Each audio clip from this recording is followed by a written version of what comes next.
Hey everybody, this is Jim Zub from Skull Kickers, and this is the Fanboy Factor.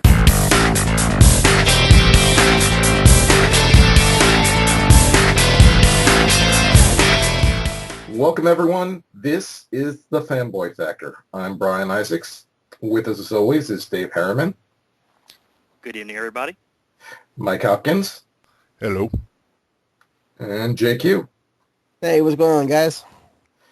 And with us today, known forever to fandom as the man who killed off Gwen Stacey, Gerry Conway, also the co-creator of The Punisher, Firestorm, Power Girl, Man-Thing, Werewolf by Night, The Jackal, Killer Croc, Tombstone, Tarantula, Count Vertigo, Vaude, Vixen, Commander / Citizen Steel, and many other popular characters for both Marvel and DC Comics. So, welcome, Gerry. Thank you so much.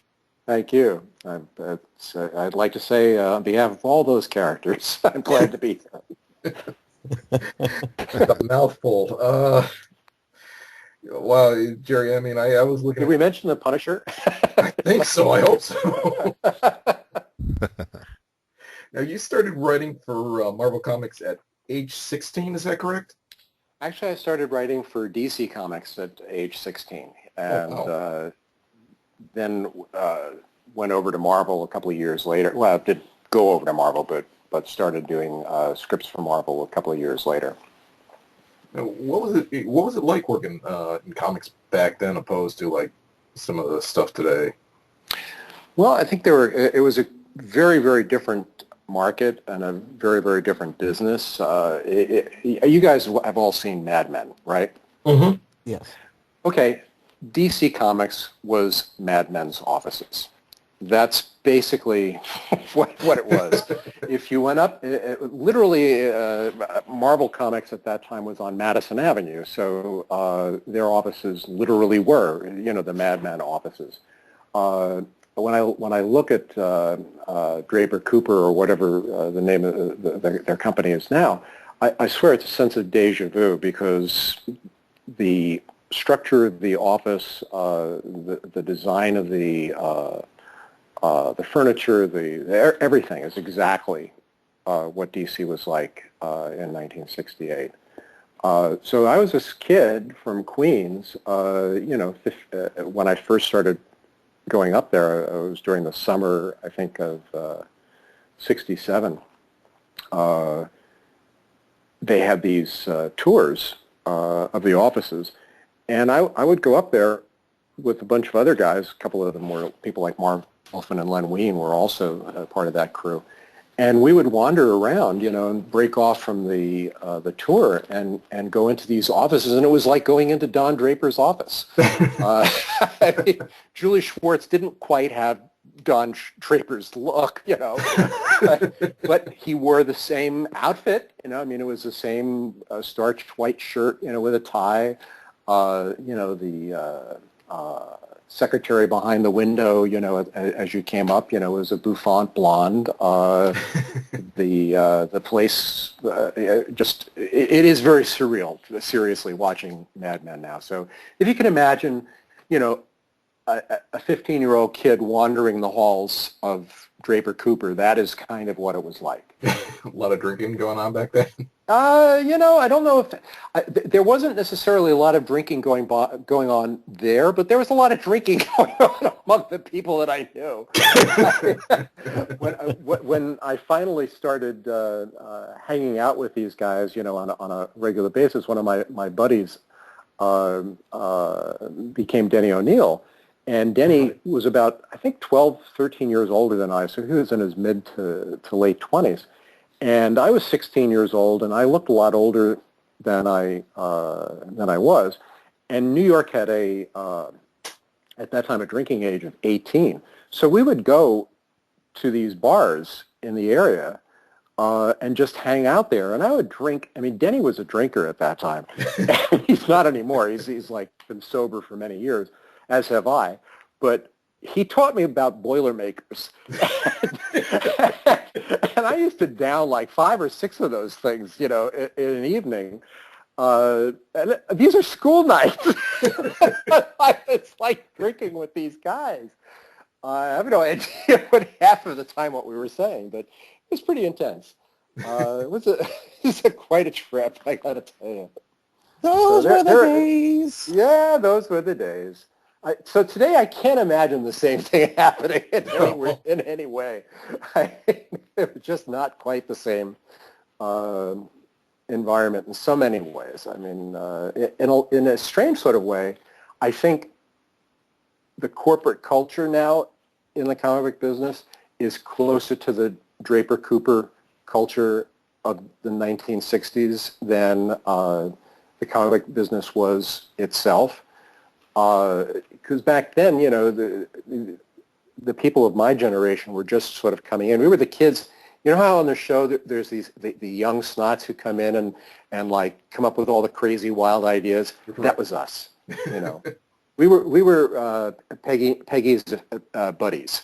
You know, the ones that Don Draper would stare at and go like, "I don't get you kids, but you clearly know something." You know. So. Oh, wow. Yeah, it's very strange. I don't even know what to say. I feel like my life is being relived on AMC every week. Well, going back to those days, I mean, when you were writing, I mean, for example, let's pick a character out of the hat of your tricks here. For example, Atomic Skull, I think was one of yours, right? What was the basis? How did you think about that when you did it? I mean, what was the inspiration behind it? Okay, now you see, here's where I'm like completely blank. Atomic Skull? I was probably drunk. No, I have no idea. I did a character called Baron Blood, but Atomic Skull, isn't that isn't that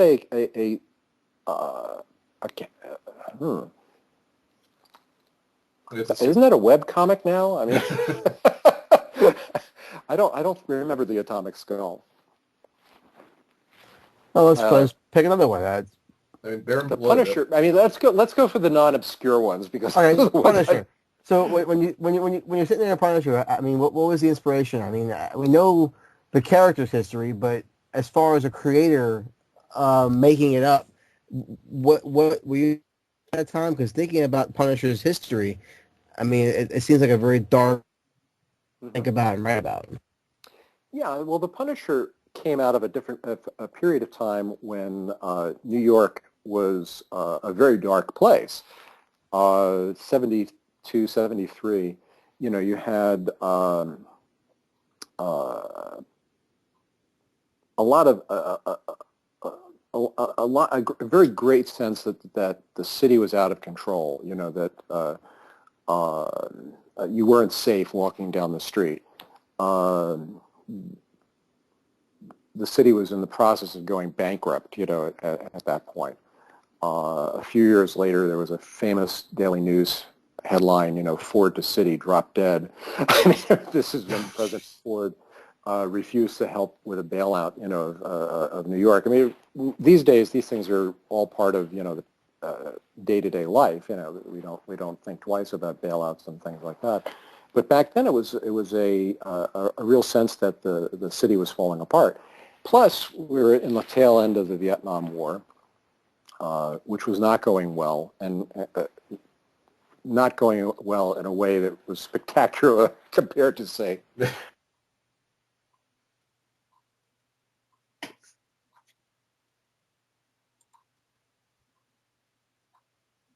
hello. Sorry, Mr. Guy.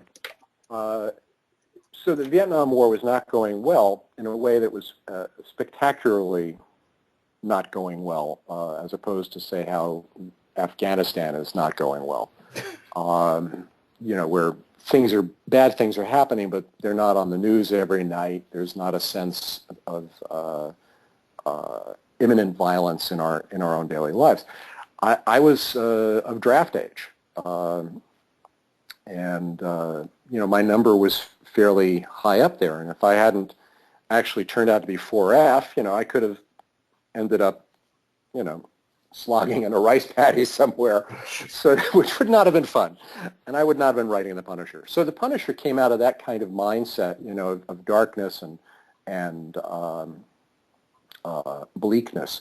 And he was, at the time, my intention was to create a character who was going to be a secondary villain, not a primary villain. The primary villain was going to be the Jackal, and I wanted somebody who would be like a way to introduce the Jackal through meeting this character. But as I was writing the character, he seemed much more interesting to me than I had thought he was going to be, and ended up fleshing him out and making him, giving him some more tones and more shades than I had actually expected that he would have. So it turned into a character that now has like 40 years worth of stories. Did you ever think he'd be like almost a cultural icon that he is today? No, no. We actually thought comics were on the way out. Back in 73, you're looking at a business that had shrunk enormously in just the previous 5 to 10 years. When I first started trying to sell to comics, Superman was selling about 1 million copies a month. This is in 1967. Right. By 1972, it was selling 400,000 copies a month. Wow. That's a huge drop. Yeah. We were, today, of course, people would kill to sell 400,000 copies. But we were killing off titles that were selling 200,000-300,000 copies. And we were looking at the production costs of putting out a comic book had become very high. The returns were very high. You would publish 200,000 copies and get back 120,000 of them in returns, from distributors, and you're selling them for 10, 20 cents, 25 cents, and this is just not cost effective, Right. So we really did think that the business was going to fold up, and we were just glad to be having a chance to write these characters and do stories that we were enjoying, and none of us, I think, expected the business to last. And probably if the Superman movie had not come out in 75 and 77, I guess it was, or 78, probably the comic book business would have gradually died off and become kind of a backwater. The whole DC implosion in 78 was because the parent corporation didn't think that comics had any future. Right. So why invest money in publishing new titles? So we were, when the noose is hanging over your head, you tend to, say, well, what the hell? Let's just have some fun. Let's do some stuff that we want to do. That was kind of our attitude, and that's why you had that enormous burst of creativity in the 70s, because all of us sort of had nothing to lose. Going for broke. Yeah, really. Well, going back into 72, you actually brought in Dracula into the Marvel Universe, into Tomb of Dracula. What were some of the challenges you had with bringing a known, iconic, horror character like that into a superhero Marvel kind of realm? Well, one thing that we tried to do initially was treat the horror titles, like Tomb of Dracula, Swamp Thing, Man Thing, as a kind of an offshoot of the Marvel Universe, so that we didn't immediately tie them in. I think the main character that had a kind of a supernatural aspect that was tied into the Marvel Universe was Morbius, and he was more like a traditional supervillain in a lot of ways. Even though he was a vampire, he was a kind of a super vampire. But Dracula, we tried to treat it in a fairly straightforward fashion. Gene Colan did the art and did it in his usual semi-realistic, noirish sort of look. And the goal was to I guess, treat it as a Marvelized version of that genre, but not specifically as a Marvel comic, if you know what I mean. So we were trying to spread the Marvel publishing brand around, but not necessarily introduce Marvel characters into other environments. Try to write them like Marvel stories, with a Marvel sensibility of character-based continuing dramas, with a kind of a soap opera-ish aspect. But we were not trying to, tie them like we weren't planning a Dracula Fantastic Four crossover. Although I'm sure later that kind of thing took place. I kind of lost track of it after a while. Now, have you read anything of any of your titles that you co-created from some of the more some of the writers now?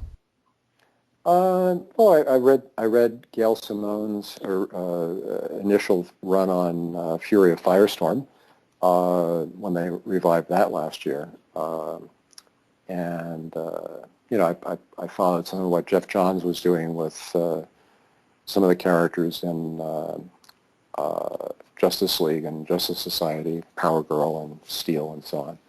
And it's always fun to see. I mean, I loved what Stephen Grant did with the Punisher. So it's, but once you put characters out there, you cease to have any real claim over them. It's like you build the garden, and you plant the garden, and other people come along and pick the flowers and fertilize it, and add their own landscaping ideas, which is all great. That's how you keep things flowing and alive.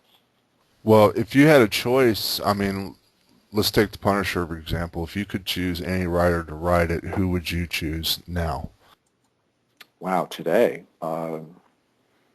Well, I'm not as familiar now with who's writing comics. 10 years ago, I could have answered that. I mean, I don't know. Well, let's go 10 years. Well, I mean, in a lot of cases, the people that I would want to have written the characters did. Frank Miller did write The Punisher, for example. So there's that. I mean, it's like people who I like today. Brian Michael Bendis. I mean, I love his work. He's done, attacks on that character in his own way. Mark Miller certainly, would be great, and has done great work on The Punisher. Garth Ennis, obviously, has done great work. So, it's most of the people you would think of, have had their crack at it, So it's not like there's somebody waiting out there that I'm desperate to see what their take would be. I wouldn't want to crack back at it myself, at this point. But, it's I don't know that I'd necessarily have anything new to say. What about other media, like the movies, for example? Punisher had 3 different movies. Were you involved in any of those movies whatsoever? No, in fact, I've made I made a vow to myself that I would never watch them because I don't receive any credit or money. So why would I want to? Although I have been interviewed for the DVDs, which is surreal and strange, but it's fine. I actually years ago when I was divorced, I was floundering around dating. This is my mid-30s. I was dating some women in the business, the film business, and this was when I was more active in it. And one of them was an agent who was working for ICM at the time. And in that, we went out to dinner, and in that kind of initial getting to know you, seeing if you have something in common conversation, she was trying to come up with something that we might have in common. She said, "Oh, well, you used to work in comics, right?" I said, "Yeah." And she says, "Well, we're working on a project right now. We've got an actor who is up for a part in a movie based on a Marvel comic." And oh, really? What would that be? And she started to describe the comic, and I realized it was the Punisher. And I like went psychotic because I'm like, this is my character that nobody even bothered telling me was being picked up for a movie, and I knew that I was not going to be receiving any money from it, and I just went into this long rant about those bastards over there, and this poor woman who's like sitting in the back, it's just like pushing her chair slowly away from the table. That's like, as this guy is going off, oh, those sons of bitches, well, I'm a lot calmer these days. Now that was the first Punisher movie. Yeah, that was the Dolph first Lundgren. one with Dolph Lundgren. She was representing Christopher Lambert, who would have been probably even worse. Actually, no. Thinking about it, maybe Christopher Lambert wouldn't have been worse than Dolph Lundgren, because he at least would have had some gravitas to him. I must although, you. Yeah. Actually, from what I've seen of what's his name, who did the second Punisher movie, Thomas Jane, I think he had a nice look. Although, from what I hear, the movie wasn't all that great. Actually, I thought it was pretty good. Oh, okay.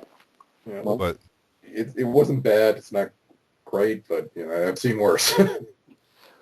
well, it was better than the the first. idea of John Travolta as a villain, I've seen him do really good work, and I've seen him do kind of over the top work. So I wasn't sure, about whether that was going to be a good thing or not.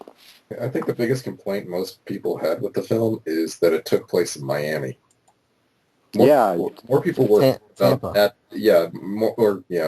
Tampa, but more people were upset about that than anything else about the film. That was the biggest complaint. Well, he is kind of a New York guy. I mean, he's that urban hunter sort of thing, and Tampa, while it's certainly a big city, is not just doesn't speak to that dark, mean streets kind of film noirish quality. So now you're also credited with creating Jason Todd as well. Yes, I did. And that's a character that's had quite the evolution. I mean, I do have a copy of his first appearance, the story that you wrote, the large one, and when you created him, was he always intended to be a replacement for Grayson? Well, yeah, Jason Todd was intended to be the new Robin, and the notion was, at that time, I felt, as the Batman writer, that there was something missing from the book without Robin in it. That there was a nice relationship there that sort of toned. This was either before The Dark Knight Returns or around the time of The Dark Knight Returns, but Batman had not become the Batman that we know today. So he was still more of a kind of an in-between, in between the 60s Batman and the post-Frank Miller Batman. Right. So that Batman worked well with a partner. But Robin was I think had already become Nightwing by that point, and if he hadn't, he was in the process of becoming Nightwing. But more importantly, was an integral part of the Teen Titans title, Right. and as such, wasn't really available to me as a character to develop. I couldn't create storylines that would involve Dick Grayson that would compete with whatever storylines were operational in Teen Titans.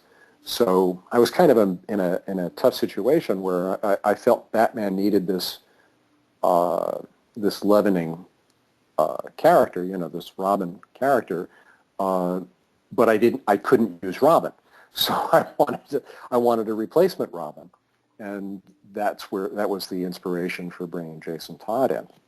Now I'm sorry. Go on. No, it's okay.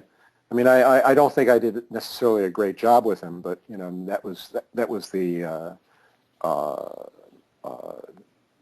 motive for introducing him. Personally, I did like the fact, him being the red hair and in his first appearance with the circus costume that Don Newton designed. I thought that would have worked very well. I did enjoy that. Yeah, I think Don did a terrific job with the character. Don was one of the more interesting Batman artists in a lot of ways, because he combined the semi-realistic look, that Gene Colan tried to do, with the more traditional superhero look, and he was a great storyteller. That was just such a powerful issue. I mean, when you have Robin just go nuts on those crocodiles, was just like, that was an incredible job, Gerry. It really was. Well, thanks. Glad you liked it. When the vote came down to off Jason Todd, were you upset by that? Honestly, no, because I only heard about it after the fact. By that point, I was out writing, I think, feature films or TV or something. Because I think that was late 80s, right? That they killed off Todd. Yes. Yeah. I was already over at Marvel. I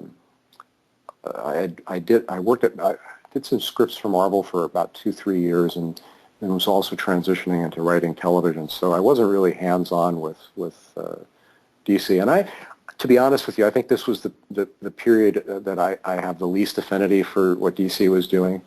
It felt to me that I think Alan Moore sort of summed it up really nicely with his Supremes, a year in the life or whatever, his Supremes series, where he did this nice bit about the 90s characters, the 90s superheroes who were all dark and wrist slitting and bleak, and the 80s and 90s. It was a dark period. So yeah, I didn't really like what DC was doing in general, and I thought it was kind of a cheap thrill. And here they are doing it again. So I guess they figured, hey, it worked once. Let's pull up another Robin. Wow, there's a shock. Moving to your Hollywood career, I mean, you did Fire and Ice, and that was working with Frazetta and Bocci, if I'm not mistaken. More with Bakshi than with Frazetta, but yes.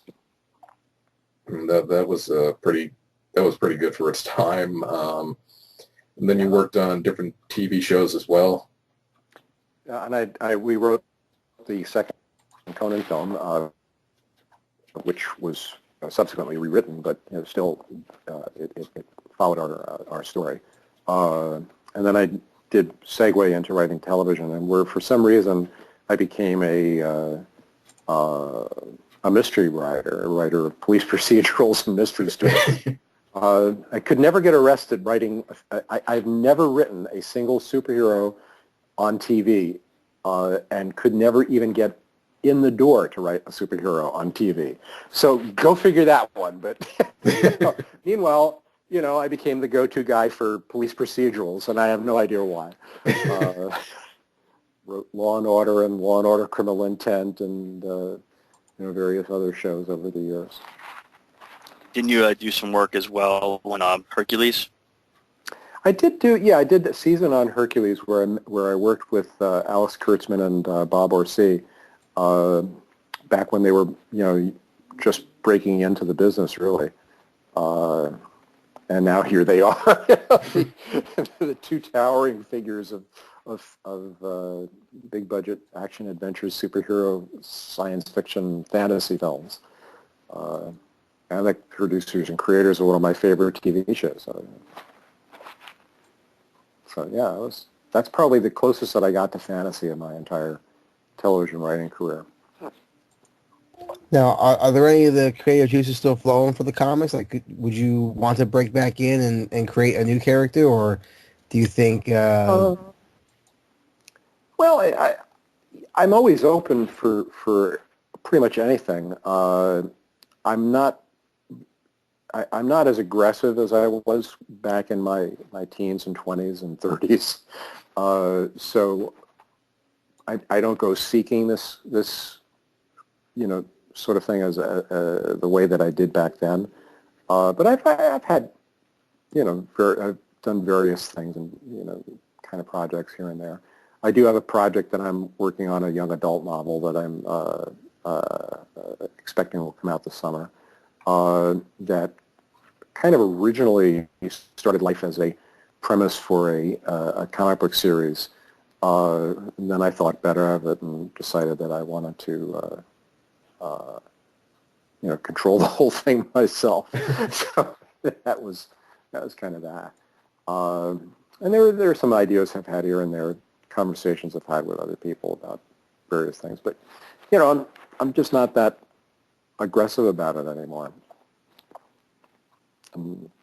Is that because you have lost kind of the love of it, or is it just because? Oh God, no. It's I still love comics. I still read them and collect them and enjoy them, and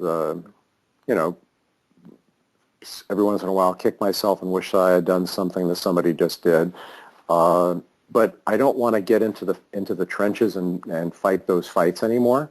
The business today is different from the one that I was in.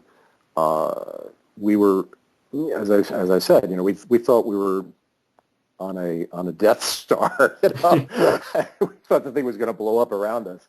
So we had a lot of freedom and a lot of devil may care,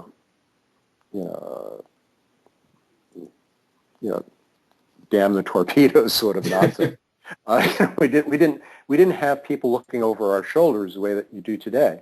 If I would absolutely go out of my mind having to get storylines approved through the process that you have to go through now. The idea, when there was some project where somebody asked me if I wanted to do something, I said, sure, I'd be happy to. When would you like me to start? And I said, oh, no. We need a promo. We need a premise from you. Then we need, your proposal. We need this. We need that. And I'm like, what are you talking about? Either give me the job or don't give me the job. I'm not going to, do an audition for you guys. It's like I've been around for a little while. I think we kind of know how I write. It's like either hire me or don't hire me. I don't care. So I'm just not going to do that. The idea that you'd have to, first of all, I don't know what I would do. That's that's part of the fun to me. I'm sort of like a jazz musician in a certain sense. You give me a basic rhythm, a melody, and I will play a tune and jam with you guys. We'll come up with some stuff and we'll try to make something happen. If you ask me to sit down and write you a composition of what I'm going to play, I have no interest in that whatsoever. Why would I do that? Can you imagine asking, asking? I mean, first of all, I would never put myself on the same level as the Grateful Dead. But could you imagine asking Jerry Garcia to tell you what he's going to do when he starts strumming his guitar? What? Why would you do that? You want to sit back and watch the guy play. Today, they want to know, how long is that run going to go? How many notes are you going to hit? Are you going to do this? Are you going to do that? When's the other guy going to come in with his with the horn? When's the other guy going to come in with the piano? Is it going to be a 15-minute riff or a 10? It's like, well, I'm sorry, guys, that's just not how I think. So, given that, I can't see that there is a company that would want to hire me because I'm just not, I'm just not cut out for this kind of straitjacketed thinking, Would you ever consider doing something like trying like something creator owned or something independent? Yeah, sure, but again, I'd have to have a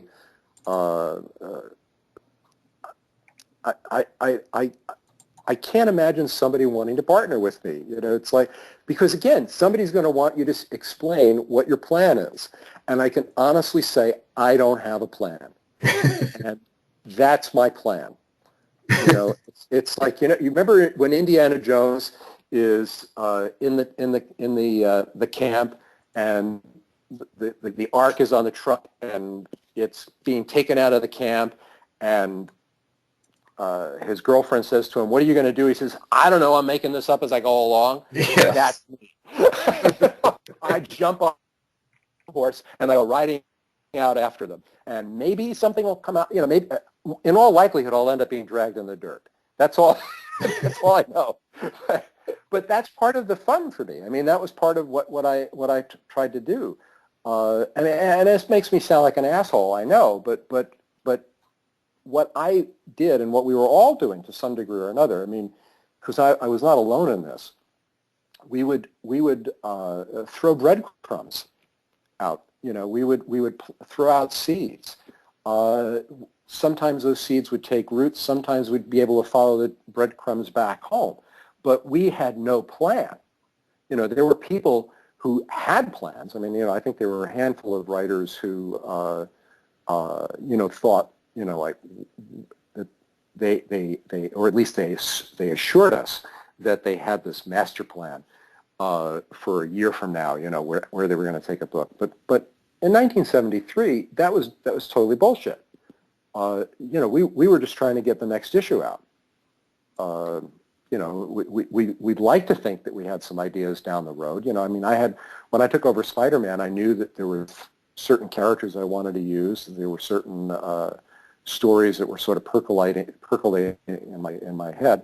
But honestly, you know, what I really wanted to do was just write that character and see what came up. And that's still how I write when I'm writing for myself. In television, you can't do that. Obviously, you know, you had to come up with storylines and go through approvals and all of that. But they paid me a lot of money to do that. That was a lot of money. And I was willing to really, really go against my instincts to do that. But if I'm going to be writing comic books where I do it because I love it, I would want to, you know, jazz it. I'd want to play some riffs. I wouldn't want to plan it out. Well, but I could totally understand why nobody would want me to hire me to do that. Well, that brings up a good question. When you were writing one of the first crossovers ever, when you had Superman meet Spider-Man, is that left to your own wiles and ways that you want to do it? Pretty much, yes. In fact, because of the unique circumstances of how that came to be, both companies, well, I think DC was far more interested in having it happen than Marvel was. Marvel, it was sort of like a dare that they lost. Yeah, I'm serious. Stan Lee was having lunch with this hot agent, a guy named David Obst, who Obst had been the agent for Woodward and Bernstein for the book All the President's Men, right. And was a very well-connected agent in New York, book agent. And Stan wanted to start selling some books, you know, that he was, I think he was pitching his autobiography or something. And Obst was, you know, something of a comic book fan, and he was saying, well, you know, one thing that you never understood is why Marvel and DC had never done a crossover. You know, it just seemed natural to him to do something like that. And Stan said, oh, well, it would never happen. You know, it could never happen because the two companies would never cooperate, you know, never make that happen, you know. And Obst said, well, you know, if I could make it happen, would you agree to it? And Stan said, well, sure, you know, thinking it would never happen. Well, Obst made it happen because he went to Carmine, and Carmine Infantino, who was the publisher at DC, was a very competitive guy. I mean, he was an aggressively competitive guy against Marvel. In fact, you know, that's why he got Jack Kirby. That's why he hired me away from Marvel. he wanted to sort of stick his finger in Stan's eye as far as he possibly could. And so when this guy came to him and said, Stan said that, there's no way that you would ever agree to do this, Carmen was like, oh, yeah? I'll do it. And so it became this book that both companies ended up doing as on a dare. And I had just been hired by DC, and Carmine, again, to stick his finger in Stan's eye, put me in charge. And I was like, oh, okay, this sounds like fun. And neither side wanted to deal with it. So it was basically me and Roy Thomas to a degree, because Roy was sort of had his foot halfway out the door at Marvel at that point. Anyway, and he was made the consultant on the book, and he basically said, do whatever you want. and Ross Andrew. And Ross and I plotted it together, doing it like in 4 or 5 page chunks.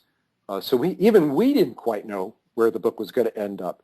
Can you imagine today Marvel and DC ever collaborating on a project that didn't go through 15 layers of approval and coordination, and passing it through the presidents of Disney and the president of Warner's Communication, and everybody having to sign off, and lawyers, and your firstborn children, and none of that would make it possible to do what we did today. So it was the Wild West.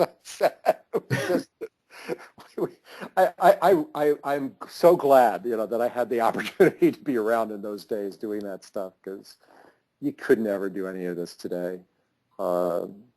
It's just the spontaneity has been absolutely drained out of it.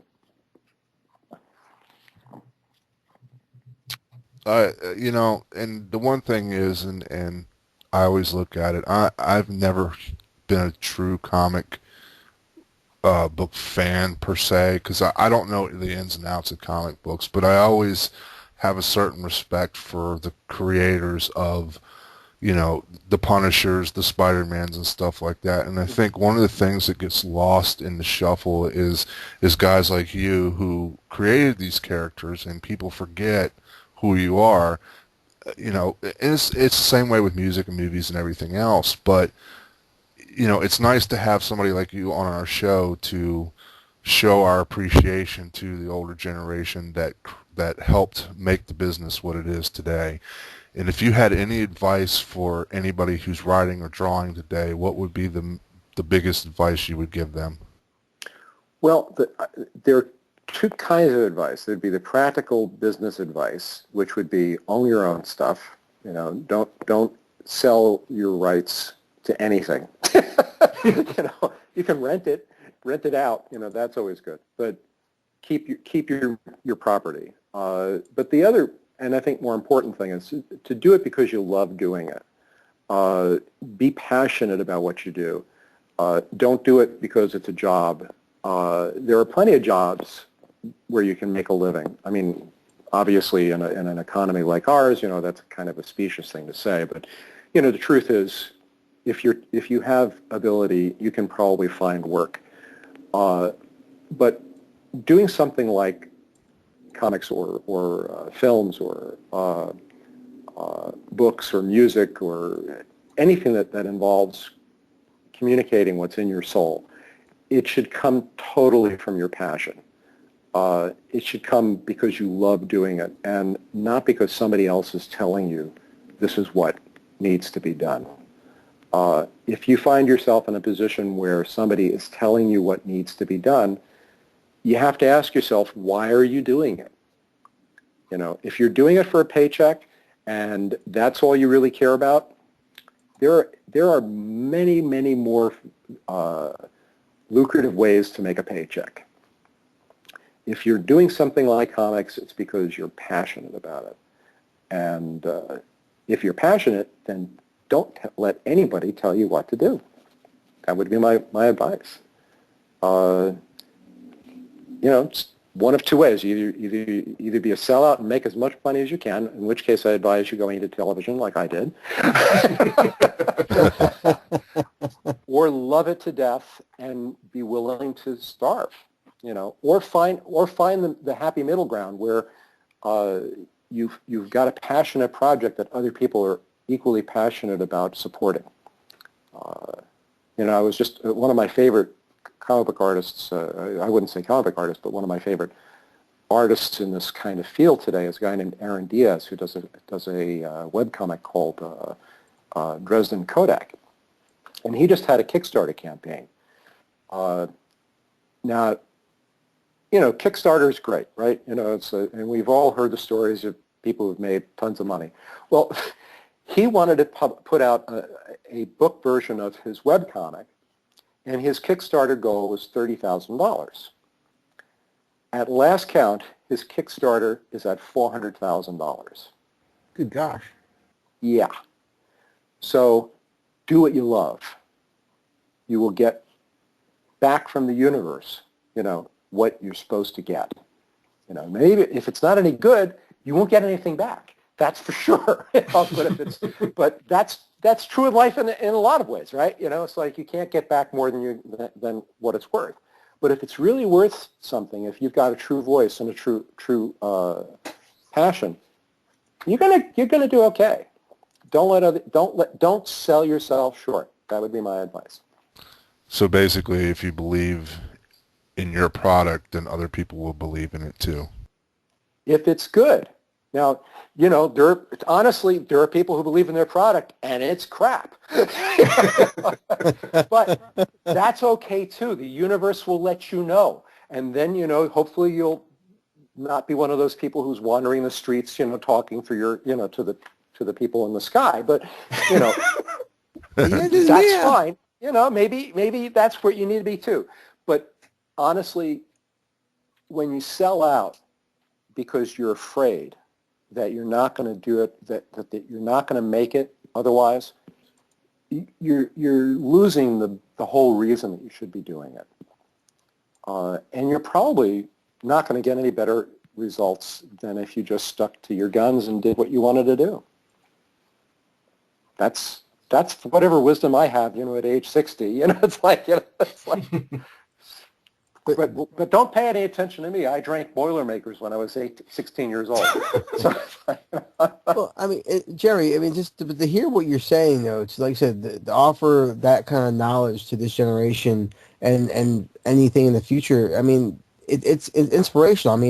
Hell, I've grown up reading maybe 3/4 of the people I've ever read are your characters alone. So, just to hear you speak and find, alone is very inspirational to me.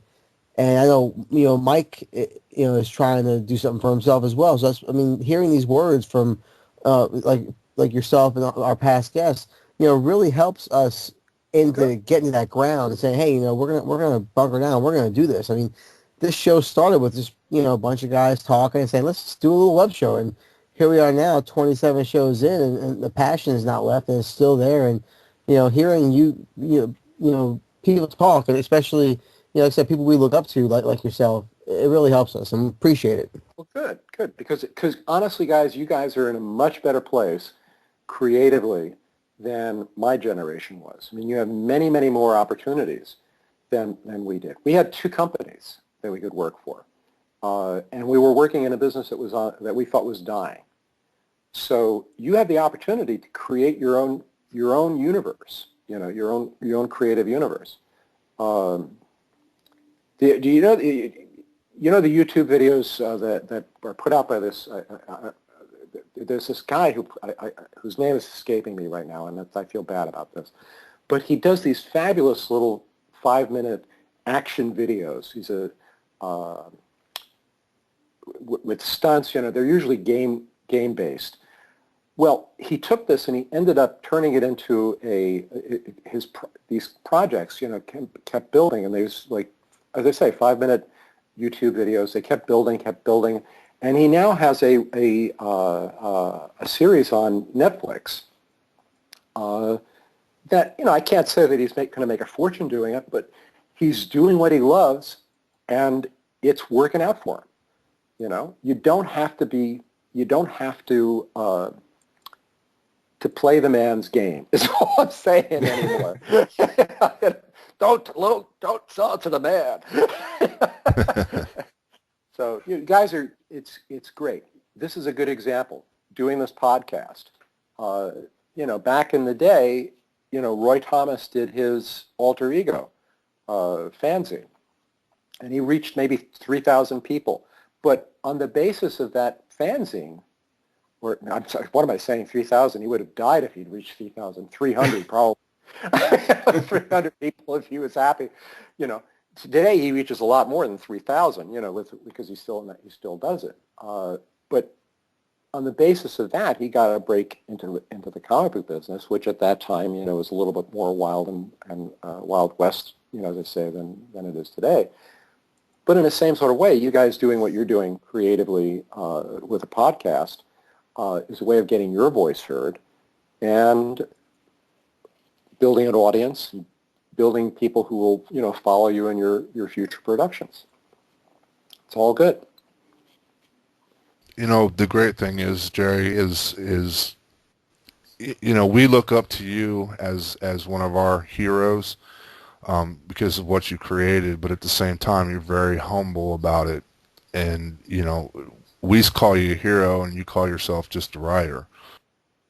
Yeah, you really don't find that. I mean, I don't want to name names or anything, but there's a lot of the new people that are out there today aren't as humble as somebody like you, who's, there's a lot, there seems to be a lot more ego.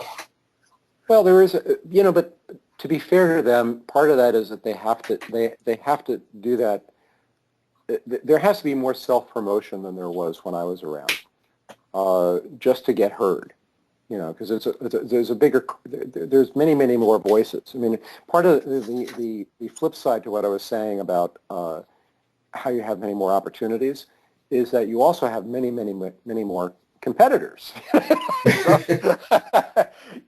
I had like 5 guys, that I was competing with. And by the way, we were all at each other's throats.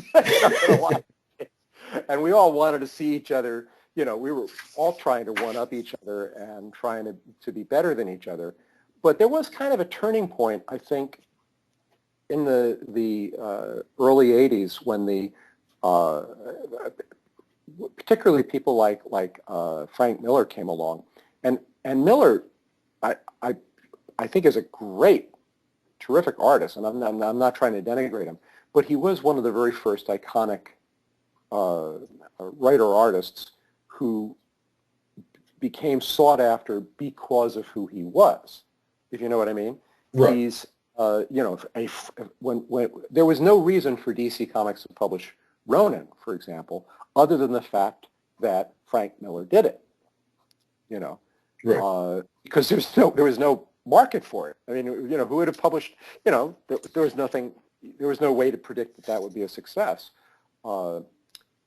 So that's when things really changed. Some people like me, I had the good fortune of the people that I worked with were partly from the prior generation. The people who I looked up to were people like Kurt Swan and Gardner Fox and Stan Lee, although Stan isn't quite a self-promoter, but he's a humble self-promoter in a lot of ways, because, while he will blow his own horn, he also blows it with the self-knowledge that he's full of crap. It's like, I love about him. He's like, he's the original, smile and stand. He's like, with a wink and a nod that he's that we're all in on the joke that here we are. We're celebrating a guy who writes comic books. But for many of the guys that I knew when I was breaking in, who were my collaborators. I mean, I worked with people like Ross Andrew, who was 20 years older than I was, and Ross was a very humble guy, a very modest guy, and a tremendous artist, but not somebody who was ever going to be swarmed at a fan table. He was never going to be swarmed like Frank Miller was going to be swarmed. So those are the guys I identified with. But people like Frank Miller have to fight other people like Frank Miller. You know? So, you know, they have to be more arrogant. You know, they have to be more aggressive and more egotistical. But honestly, I think if you got them alone, you know, and you managed to get them to drop their guard, they would tell you that they feel incredibly lucky, you know, to be able to do the thing they love doing. I just don't have any. I just don't have a dog in the fight anymore. So, you know, for me, I can tell you, I'm an incredibly lucky guy. You know, I got to write comic books, which is the thing I wanted to do when I was 12 years old. You know, how many people get to do that? You know. Well, Gerry, we really appreciate you stopping by and spending some time with us. It was really great talking to you. Thank you so much. Thanks. This is what happens when you get somebody like me on. I'll just chat. Trust me, we loved it. We really did. And that's okay with us. Yeah. One last question. I've not read it, but maybe you can give us a spoiler. Who wins, Spider-Man or Superman?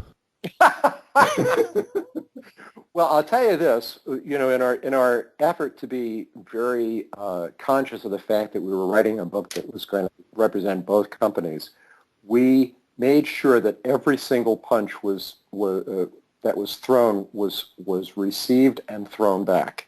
Nobody wins. Nobody loses. Everybody gets whacked once, you know. If you go through that book, it's practically a master class in balance. Each character gets the same number of panels, the same number of close-ups, the same number of foreground figures versus background figures. It's pretty amazing, and I'm amazed that nobody's ever actually sat down and analyzed it, because I think you could really you could make an interesting case for it as a master class. And in this case, I give that totally to Ross Andrew, a master class in artistic balance. Now, if you had your choice and you could have picked who would have won? The Hulk.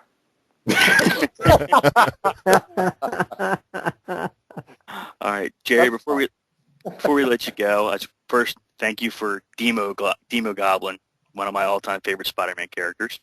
Okay. And last, when you were talking about, you know, things that your love for comics and doing things, we're not going to get into the turmoil nowadays. We have a lot of artists leaving comics and upset about direction of creative writing. I think today's age could take a huge lesson from how you guys used to do things, and I think it would probably improve the comics today if they went back to that mentality and format. So they need to learn the lessons from you guys. Except that I got to tell you this.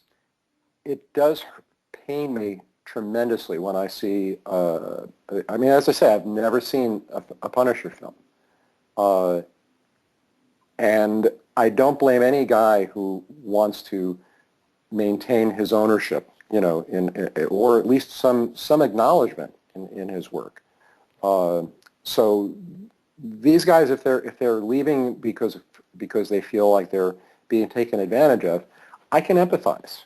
I was lucky that I had another way to go. I mean, I could write television, where, you know, as I say, they paid me well to take advantage of it. But, you know, with rare exceptions, do you get taken properly care of in comics? DC is going out of its way right now, and let me give them some credit.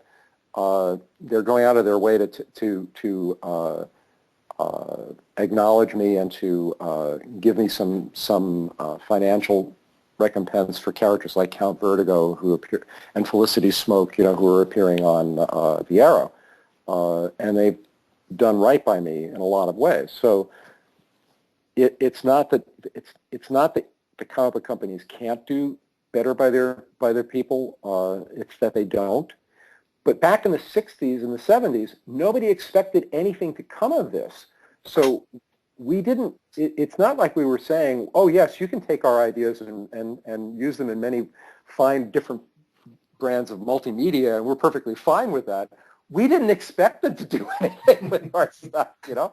When I wrote the Punisher story and got paid $300 for that issue, that's all the money I ever expected to get from it, and I was okay with it. today, if you're going to create a character and you know that this character could turn into, you know, a multi-million-dollar franchise for Warner Brothers, do you really think that it's unreasonable to want a piece of that? I don't think so. So that's why I say do it for yourself, guys. Anyway, that enough lecture. I'm sorry. It was great. Well, Gerry, thank you again so much for spending an hour with us. I'm always happy to, as I say, to talk to anybody. We really appreciate it. Well, that's it for this show. For Mike, Dave, Jay, and myself, this has been the Fanboy Factor. Night all. Good night, guys.